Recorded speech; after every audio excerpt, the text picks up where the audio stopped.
50 as I sat there, unable to process what had just happened. At 55 years old, after 3 decades working as a maintenance supervisor at Boeing, I was sleeping in my truck, expelled from the house I'd bought with so much sacrifice. My name is Robert Sullivan, but everyone calls me Bob.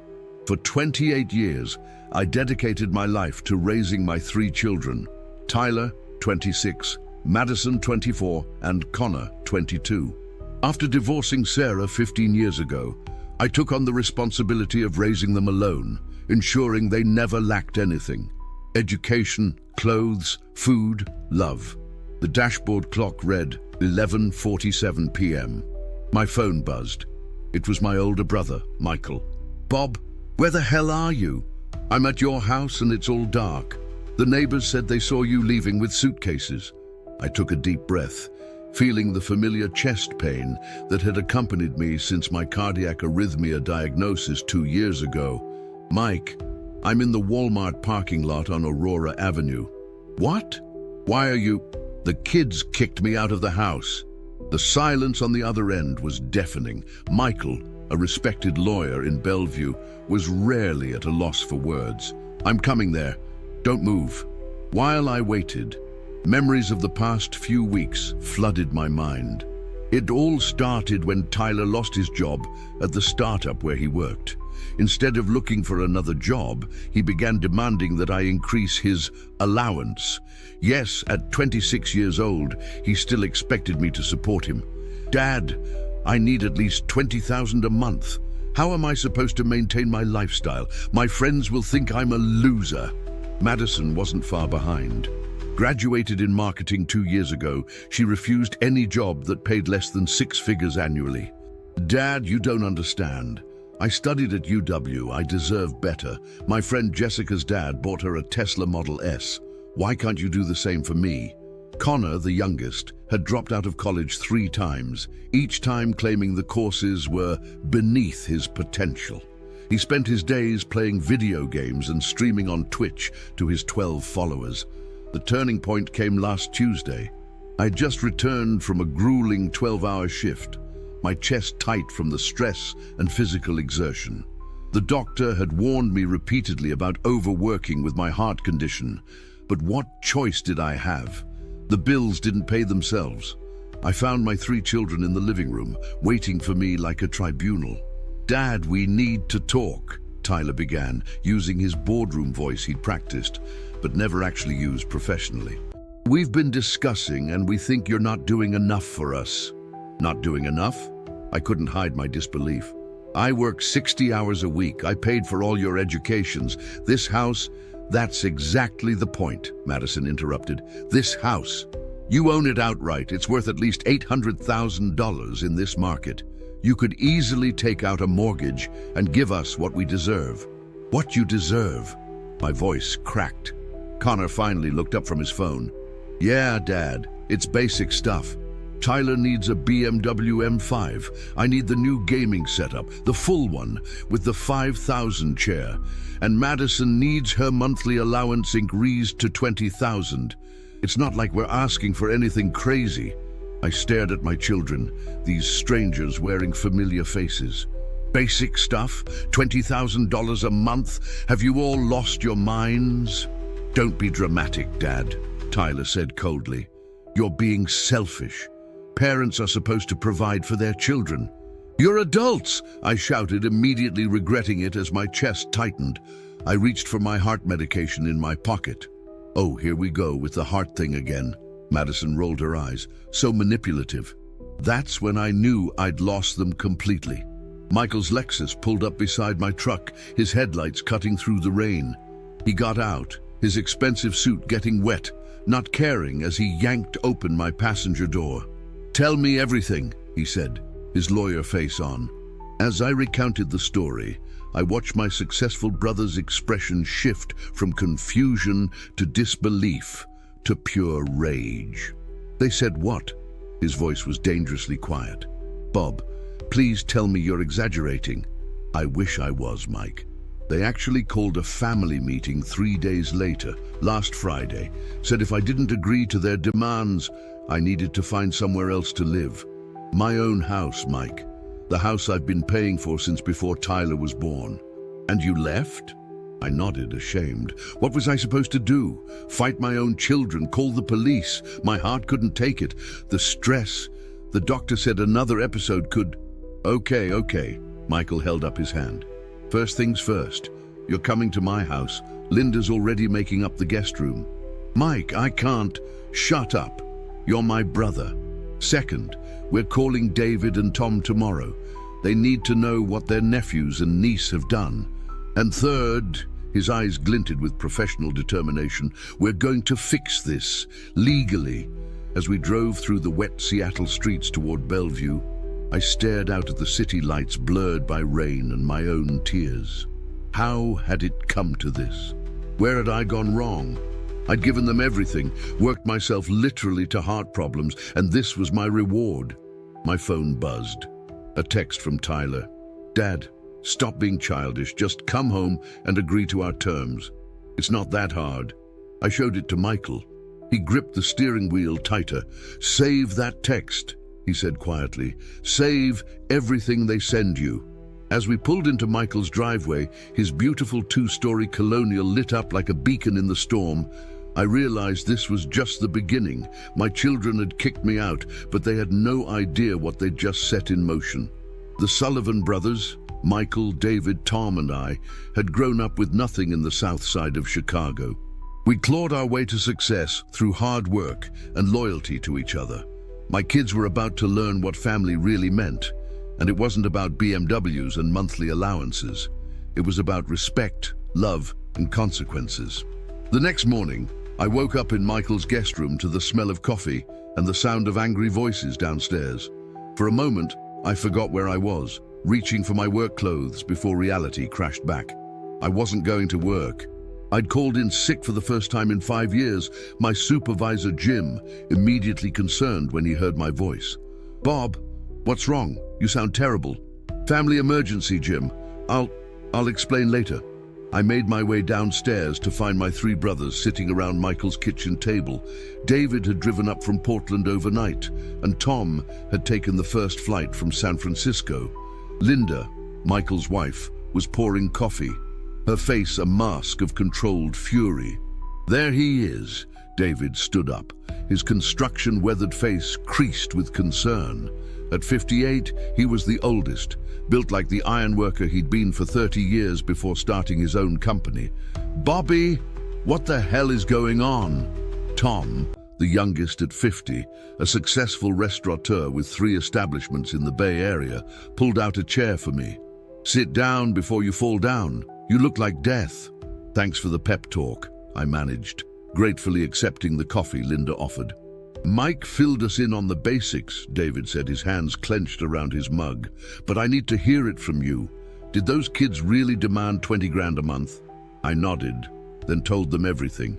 Every entitled demand, every dismissive comment about my health, every threat.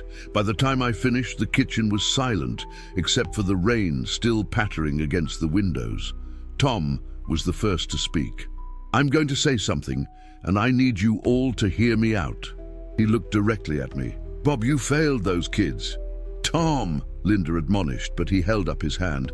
No, let me finish. You failed them by giving them everything, by never saying no, by working yourself into heart problems while they sat on their asses.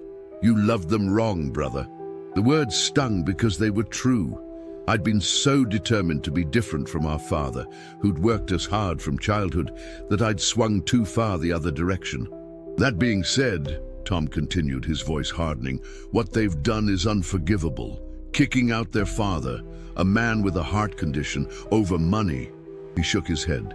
In my restaurants, I see entitled kids all the time. But this is something else. Michael pulled out his laptop. I did some research last night. Bob, you have options. First, it's your house. You're on the deed, not them. What they did could be considered elder abuse. Elder abuse, I'm 55. In Washington state, financial exploitation of vulnerable adults includes those with serious health conditions. Michael continued in his lawyer voice. Your documented heart condition qualifies, but more importantly, we can file for immediate eviction proceedings against them. Evict my own children? David slammed his hand on the table. They evicted you first. Bob, stop being a doormat. What would Dad say if he saw this? We all knew what our father would say. Patrick Sullivan, Irish immigrant, construction worker, and the toughest man we'd ever known, would have had those kids out on their ears in seconds. He'd raised us with iron discipline and an unshakable work ethic. You want something, you work for it. Nobody owes you nothing, he'd say in his thick Dublin accent. I think, Linda said quietly, we should all go over there, together. Try to talk sense into them first. Michael shook his head. They need to face consequences, Linda. Talking won't... His phone rang. He frowned at the screen. It's my office, he answered, his frown deepening as he listened. What? When? I see. No, I'll handle it personally. Send me everything. He hung up, his face pale. That was my paralegal. She just received a call from an attorney representing Tyler Madison and Connor Sullivan. They're filing for a restraining order against you, Bob. Claims of harassment and, get this, financial neglect. The coffee mug slipped from my hand, shattering on the floor. Through the ringing in my ears, I heard my brothers exploding in rage, Linda rushing for paper towels, someone mentioning calling their own lawyers. But all I could think about was Tyler's first Little League game, Madison's dance recital, Connor's science fair project we'd built together. Where had those children gone? All right, David's voice cut through the chaos. That's it. Bobby, you're gonna sit there and rest. Mike, you're gonna do your lawyer thing. Tom, you still got that private investigator friend. Marcus? Yeah, why? Because I want to know everything those ungrateful brats have been up to.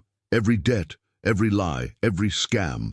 And then David's smile was sharp as a blade. We're going to war. Nobody messes with a Sullivan and walks away clean. Michael was already on his phone, calling in favors. Janet, it's Michael Sullivan. I need you to clear my schedule for the next week. Why? My nephews and niece just declared war on the wrong family. As my brothers mobilized around me, I felt something I hadn't experienced in years, the fierce protective loyalty of the Sullivan clan. We'd survived poverty, our father's drinking, our mother's death, and countless other hardships. We'd built our success on the foundation of family loyalty. My children had forgotten that. They were about to remember. Tom's phone buzzed. He read the text and his face darkened. Well, this is interesting. Marcus just sent me some preliminary info. Seems Tyler owes 40 grand in gambling debts.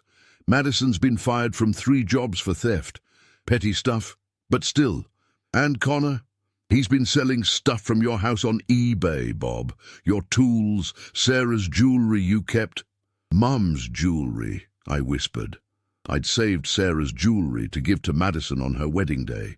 That's just the beginning, Tom said grimly. Marcus says there's more, a lot more. Michael closed his laptop with a snap. Family meeting, my office tomorrow morning.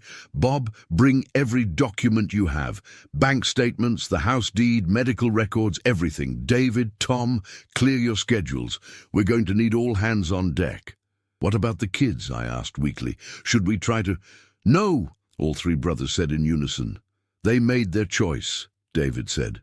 They kicked out their sick father for money. They hired a lawyer to keep you away. They're not kids anymore, Bob. They're opponents. That night, as I lay in the guest bed listening to the rain, I thought about the photo in my wallet. Tyler, Madison, and Connor at ages 10, 8, and 6. All gap-toothed smiles and innocent eyes. I'd carried that photo for 16 years. I took it out, stared at it one last time, then placed it in the nightstand drawer.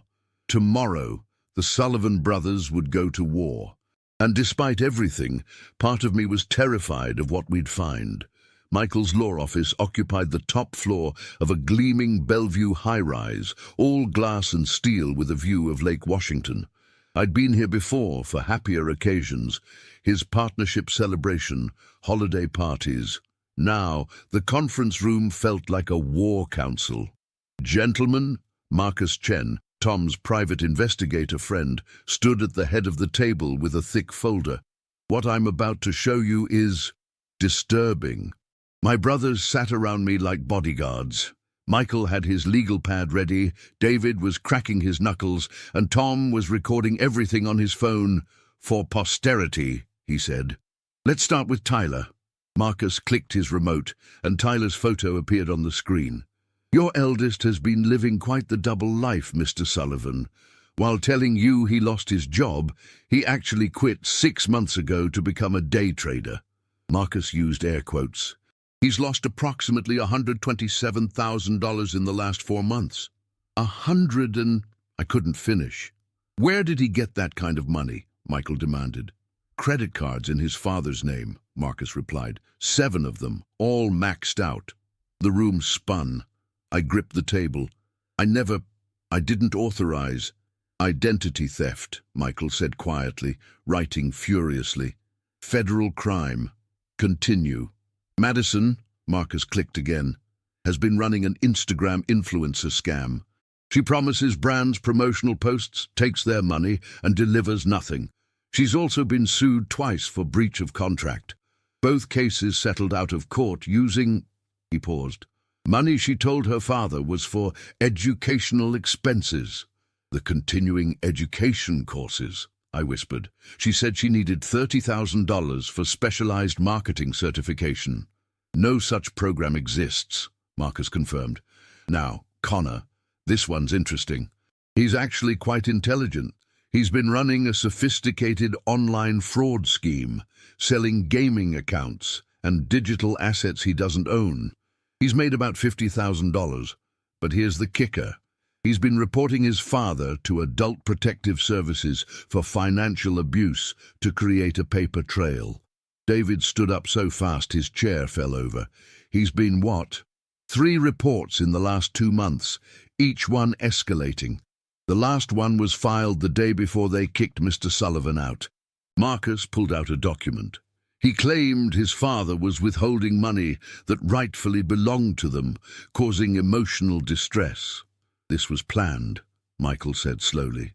"This whole thing. They've been setting him up." Marcus nodded.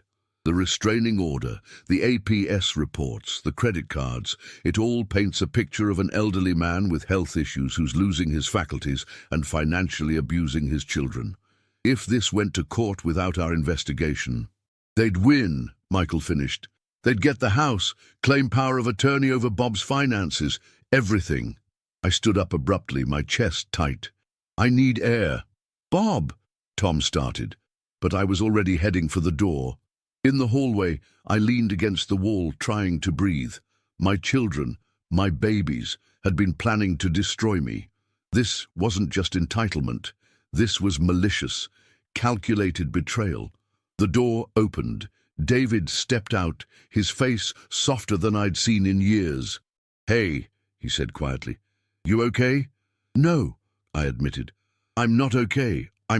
How did I not see this? How did I raise monsters?" David was quiet for a moment. "Remember when we were kids? That winter when Dad lost his job?" I nodded. "We'd eaten potatoes for 3 months straight. Remember what Mum said? Hard times don't build character, they reveal it. Your kids never had hard times, Bobby. You made sure of that. So when they finally faced a challenge, adult life, their true character came out. Some comfort that is." "Come on." David threw his arm around my shoulders. "Let's go back in. We're not done yet." Back in the conference room, Marcus had moved on to financial projections. "Based on my analysis, your children have cost you approximately $400,000 over the last 5 years in direct payments, stolen funds, and fraudulent charges. This doesn't include the house value they're trying to steal or the emotional damages." 400! I sat down heavily. "There's more," Marcus said gently. "Mr. Sullivan, when was the last time you checked your retirement accounts?" I don't know. Tyler helped me set up online access last year."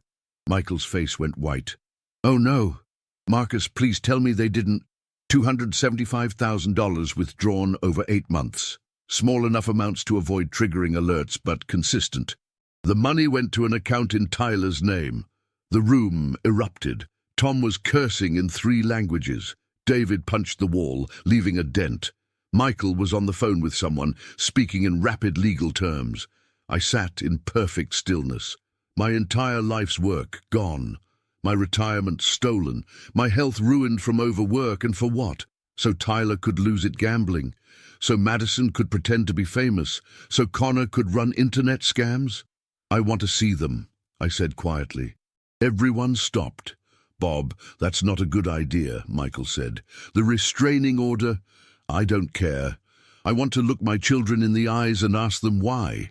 Actually, Marcus interjected, that might be possible. The restraining order has a provision for supervised meetings regarding property transfer.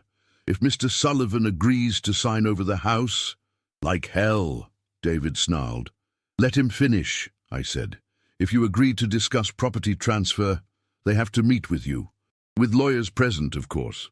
Michael smiled slowly. It wasn't a nice smile. Marcus, you beautiful genius, we request a meeting to discuss the house. They'll think Bob's caving. Meanwhile, we hit them with everything, Tom finished. Identity theft charges, fraud, elder abuse, the works. I don't want them in jail, I said quickly. I want my life back, and I want them to understand what they've done. Bob, Michael said seriously. They stole your retirement. They tried to destroy your reputation. They kicked you out of your home while you have a heart condition. This isn't about what you want anymore. This is about justice. That afternoon, Michael filed our response. Countersuits for identity theft, fraud, elder abuse, and intentional infliction of emotional distress, criminal complaints with the police, reports to the IRS about unreported income. The meeting is set for tomorrow, Michael announced. Their lawyer seemed surprised we agreed so quickly. Cocky little shit actually laughed, said his clients would be gracious in victory. What's the plan? I asked. You're going to walk in there looking defeated, Michael said. Let them think they've won. I'll be recording everything. Washington's a 2-party consent state, but they'll agree thinking it protects them. Let them talk. Let them brag. Give them enough rope. To hang themselves, David finished with satisfaction. That night I couldn't sleep. Tomorrow I'd face my children for the first time since they'd thrown me out. Part of me still hoped this was all a misunderstanding, that my babies were still in there somewhere. But as I stared at the ceiling, I knew the truth. The children I'd raised were gone, if they'd ever existed at all. Tomorrow I'd meet the strangers who'd stolen their faces, and with my brothers beside me, I'd take back my life. The meeting was scheduled for 2 p.m. at the offices of Brennan and Associates, the law firm my children had hired. As we entered the gleaming lobby, I was struck by the irony.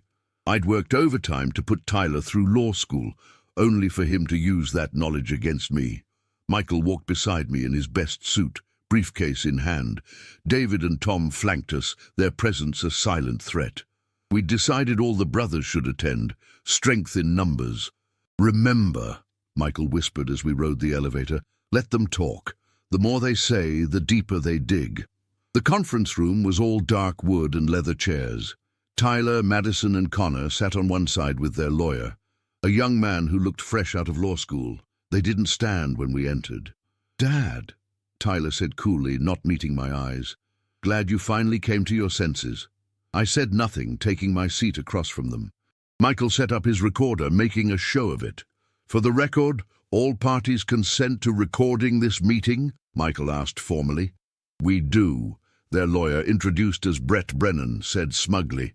My clients have nothing to hide. Perfect, Michael smiled. Then let's begin. Brett shuffled his papers.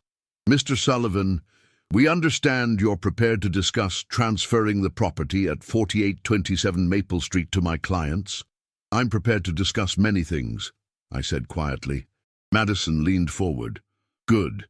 Because we've been more than patient, Dad. Do you have any idea how embarrassing it's been telling people our father is too selfish to help his own children? Embarrassing, I repeated. I see.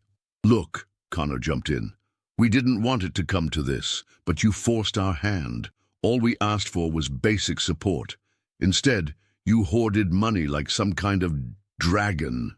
Dragon, I said. That's a new one. Tyler cleared his throat. The house is worth $800,000 in the current market. We're proposing you transfer it to us, and in exchange, we'll withdraw the restraining order and allow you to visit sometimes. Visit my own house sometimes, I said. How generous. It won't be your house anymore, Madison said coldly. But yes, we're trying to be fair here.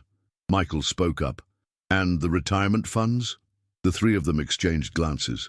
Brett looked confused. What retirement funds? The $275,000 withdrawn from my client's 401k, Michael said casually. Surely your clients mentioned that. That's not. Brett fumbled. Oh, we helped Dad invest that, Tyler said smoothly. He's getting older, you know. Confused sometimes. We had to step in. Invested in what? David asked, speaking for the first time. Various opportunities, Tyler said vaguely. Like your gambling debts? Tom asked pleasantly. The room went silent. I don't know what your... Tyler started. $127,000 in gambling losses, Marcus said, entering the room with perfect timing. We'd kept him in the hallway for just this moment. Would you like to see the receipts, casino records, online betting history? Brett's face was turning red. Who is this? Private investigator, Michael said cheerfully. Perfectly legal. Please continue, Tyler. Tell us more about these investments. Madison stood up. This is harassment. Dad, how could you? Sit down, Madison, I said quietly. Or should we discuss your influencer fraud scheme? The $30,000 for a fake certification program? She sat down hard, face pale. Connor, I turned to my youngest. Anything you'd like to add? Maybe about the APS reports you filed, the ones where you claimed I was abusing you while you were stealing from me? Connor's mask finally slipped. For a second, I saw fear in his eyes. Then, it was replaced by rage. You can't prove anything, he snarled. Actually, Michael opened his briefcase, pulling out folder after folder. We can. Credit card fraud, federal crime. Identity theft, federal crime. Elder abuse, state crime. Wire fraud, federal crime. Should I continue? Brett was sweating now. I need to confer with my clients. By all means, Michael said. But before you do, you should know we've already filed police reports. The FBI's Financial Crimes Division is particularly interested in the identity theft case. Apparently, stealing from a parent with a documented heart condition upgrades the charges. You're bluffing, Tyler said, but his voice shook. I stood up slowly. No, son. I'm done bluffing. I'm done enabling. I'm done pretending this is normal. Dad, Madison started. I worked 60-hour weeks for 30 years, I continued, my voice growing stronger. I missed vacations, holidays, time with my brothers. I worked through chest pains, exhaustion, and doctor's warnings.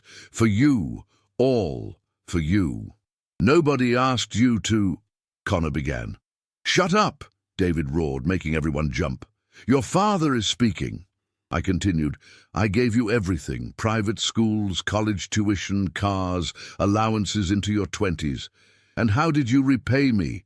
You stole from me. You plotted against me. You threw me out of my own home while I was having a heart episode. The heart thing is just manipulation, Madison said. I pulled out my medical records, slamming them on the table. Atrial fibrillation, stress-induced cardiomyopathy, 2 minor heart attacks in the last year. Read it yourself. Tyler grabbed the papers, his face going white as he read. You didn't tell us it was that serious, he whispered. You didn't care enough to ask, I replied. Tom spoke up. Here's what's going to happen. You three are going to sign documents today, returning every penny you stole. You're going to vacate Bob's house within 48 hours. You're going to drop this ridiculous restraining order. And then you're going to disappear from his life until you can approach him with genuine remorse and changed behavior. And if we don't, Connor challenged, then we press charges, Michael said simply. All of them, federal and state. Based on the amounts involved and the interstate nature of some of the fraud, you're looking at 10, 15 years each. Brett was frantically whispering to my children. Madison was crying, whether from fear or genuine remorse I couldn't tell. Connor looked like he might bolt, but it was Tyler who surprised me. "We'll sign," he said quietly. "Tyler," Madison gasped. "We'll sign," he repeated louder. "But I want to say something first." Michael nodded. "Go ahead, it's being recorded." Tyler finally looked at me, really looked at me. I knew about your heart. I heard you on the phone with your doctor, and I told myself it wasn't that bad, that you were exaggerating, because if I admitted it was real, then what we were doing was monstrous, David supplied coldly. "Yeah," Tyler whispered. "Dad, we don't." I held up my hand. "Not now, not like this. You want forgiveness? Earn it, get help, get jobs, become people I can be proud of. Then we'll talk." The next hour was paperwork. Brett, realizing his clients had lied to him, was eager to minimize his firm's liability. Documents were signed, property was returned, bank accounts were to be restored. As we prepared to leave, Madison approached me hesitantly. "Dad, the jewelry, Mum's jewelry, I still have it. I couldn't actually sell it." I nodded, not trusting my voice. "I'll bring it by Uncle Michael's," she whispered. Outside in the Seattle drizzle, my brothers surrounded me. "You did good, Bobby," David said gruffly. "Real good." "So what now?" I asked. "Now," Michael said, "we go home. You're home. And tomorrow you start rebuilding your life, without parasites." "Think they'll change?" Tom asked. I looked back at the office building. "I don't know, but that's their journey now, not mine." As we drove away, I felt something I hadn't experienced in years. Freedom. The weight of carrying 3 adults who refused to grow up was gone. My chest still hurt, but it was different now. Lighter. My phone buzzed. A text from Tyler. "I'm sorry." 2 words. It wasn't enough. Not yet. But maybe someday it could be a beginning. I deleted the text and turned off my phone. Today was about me and the family who'd stood by me. Tomorrow I'd start the long journey of healing. But tonight, I was going home. 6 months later, I stood in Judge Patricia Hoffman's courtroom in the King County Superior Court. The same room where my divorce had been finalized 15 years ago now hosted a different kind of family dissolution. "Mr. Sullivan," Judge Hoffman peered over her glasses, "I've reviewed all the documentation in this case, and I have to say, in my 23 years on the bench, I've rarely seen such a clear-cut case of elder financial abuse." Brett Brennan was notably absent. His firm had withdrawn from representation after discovering the extent of their client's deception. Tyler, Madison, and Connor sat with a public defender, looking smaller than I'd ever seen them. Michael stood beside me, impeccable as always. "Your Honor, my client isn't seeking incarceration for his children. However, we do request full restitution and mandatory counseling as conditions of their probation." Judge Hoffman nodded, then turned to my children. "Tyler, Madison, and Connor Sullivan, please stand." They rose shakily. "What you 3 have done to your father is unconscionable. This man worked himself into heart problems to provide for you, and you repaid him with theft, fraud, and abandonment." Her voice was ice. "Mr. Tyler Sullivan, on the charges of identity theft and credit card fraud, I find you guilty. You are sentenced to 3 years probation, 500 hours of community service, and mandatory therapy. You will repay every cent you stole, with interest." Tyler nodded, tears streaming down his face. "Ms. Madison Sullivan, on the charges of fraud and theft by deception, guilty. Same sentence. Mr. Connor Sullivan, despite being the youngest, your actions were perhaps the most calculated. Guilty on all charges. However, given your age and lack of prior record, 2 years probation, 300 hours community service. Furthermore," the judge continued, "you are all barred from any contact with your father unless he initiates it. Any violation will result in immediate incarceration. Do you understand?" "Yes, Your Honor," they mumbled in unison. "Mr. Sullivan," Judge Hoffman turned to me, "I want to commend you for your restraint in this matter.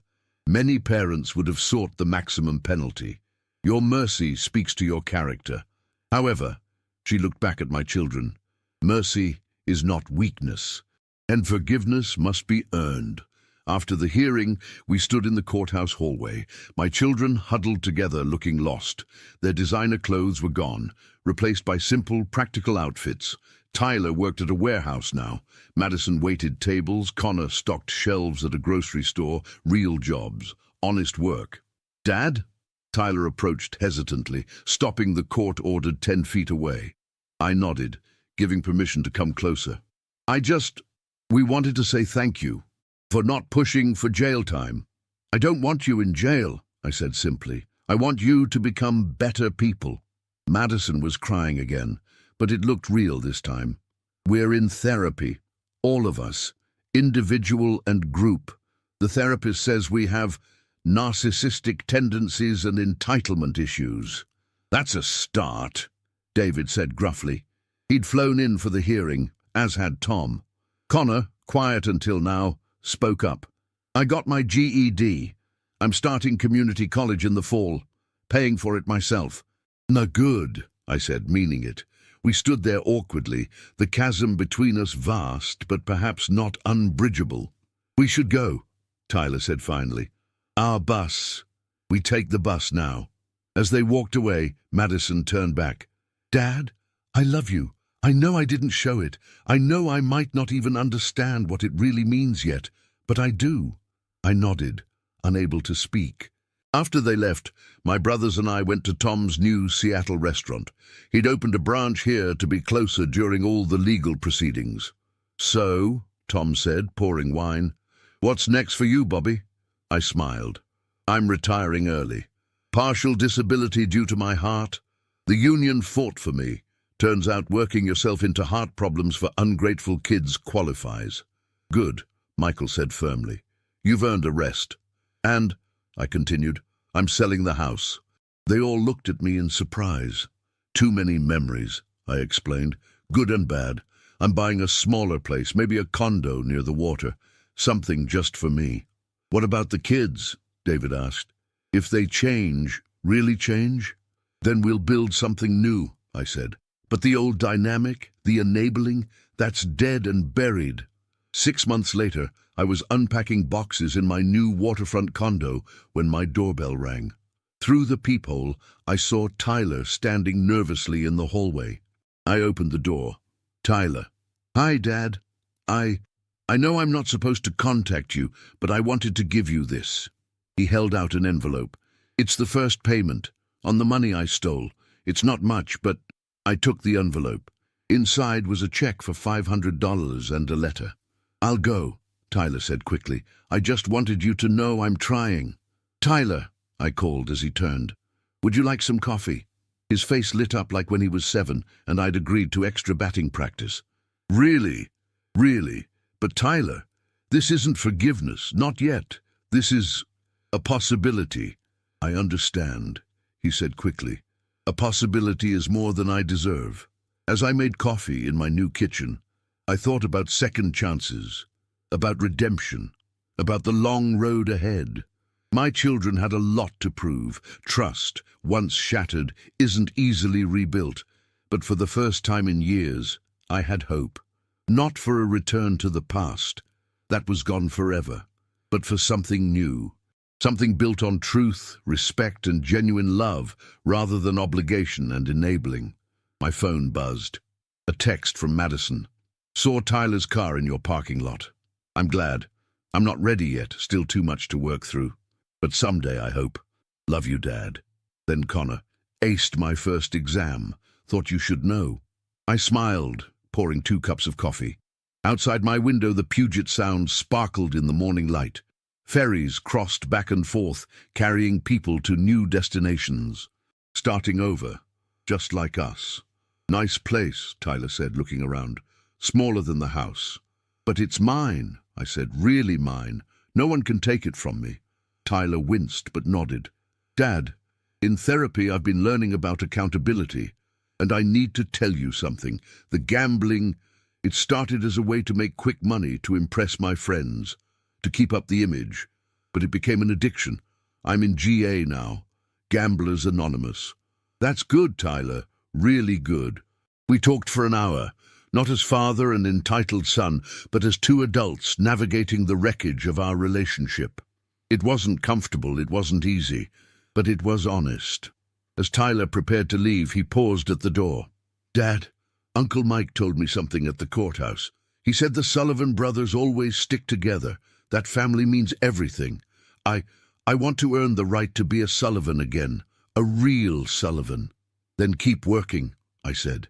Keep growing. And Tyler, I'm proud of you for starting this journey. After he left, I stood on my balcony, breathing the salt air. My chest felt light, the ever-present pain reduced to a manageable ache. The doctors said reducing stress had added years to my life. My brothers had saved me. Tough love had saved my children, maybe. And finally, I was saving myself. The sun set over the Sound, painting the sky in shades of hope. Tomorrow would bring new challenges. Madison might call. Connor might visit, or they might need more time. But tonight, in my own space, bought with honest money, surrounded by the peace I'd earned, I was content. The Sullivan family was broken but not destroyed.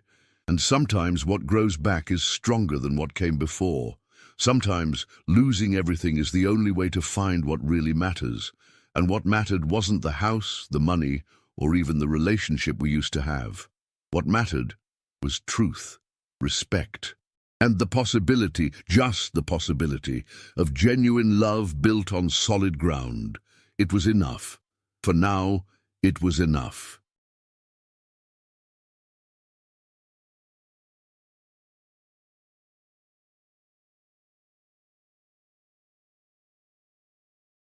Rain pelted against